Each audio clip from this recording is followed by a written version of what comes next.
it's really the big questions about human welfare that pull people into economics, certainly pulled me into it. So how do countries get out of poverty? Why are some countries rich, some countries poor?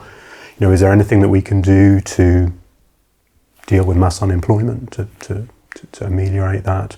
So it's these really big questions of human welfare. I mean, at bottom, how do we make sure that everyone gets the food, the medicine, the clothes they need to survive, and not just to survive, but to flourish? I think it's really important to be intellectually self-conscious, to sort of know where our ideas that might seem commonsensical, where they actually come from. So Keynes very famously said, you know, practical men who believe themselves to be free from sort of intellectual influences are usually the slaves of some defunct economist, so some guy who was scribbling away 100 years ago. So sort of excavating that is really, really important. And also I think the other really important reason for doing history is that there's an incredible diversity of thought, of economic thought, if you start to delve into the history, much more diverse than what you would see if you looked at one of those sort of standard introductory textbooks about the models.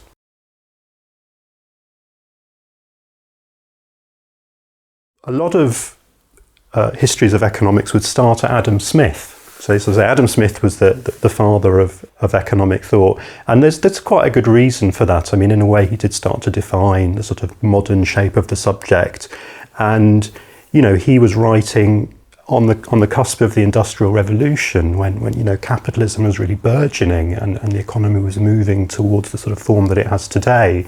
And that's what a lot of economics is about. It's about markets and capitalism.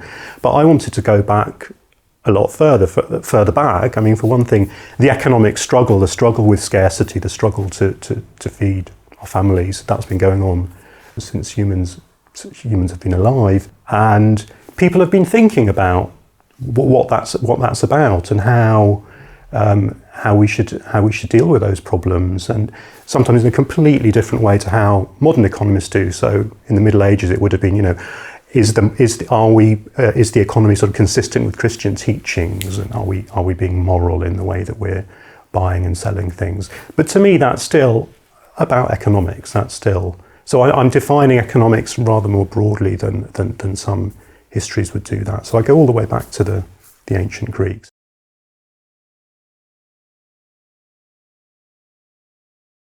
One way that we could learn from the past, I think, is looking at the way in which particular thinkers responded to the problems of their times. Often we present these theories and models as rather disembedded, rather unconnected from history. So the way that particular thinkers have responded to those problems, I think, could provide inspiration for how we might respond to our own problems. And again, it's coming back to the issue of diversity. Actually, when you look at, I think there's an intellectual power in diversity, and it's something that a lot of economics, I think, rather lacks. So looking into history, you see how diverse those sort of responses have been, and that each school of economists have sort of have looked at the economy with a particular lens.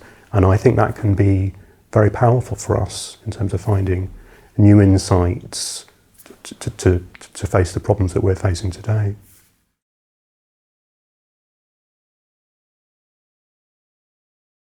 What I would hope that a reader would take away from the book, I think, is that economics is something not to be left just to the economists and to the, you know, the professionals and the professors, that actually it's something that everyone can be involved in those sorts of debates, and it's actually really important.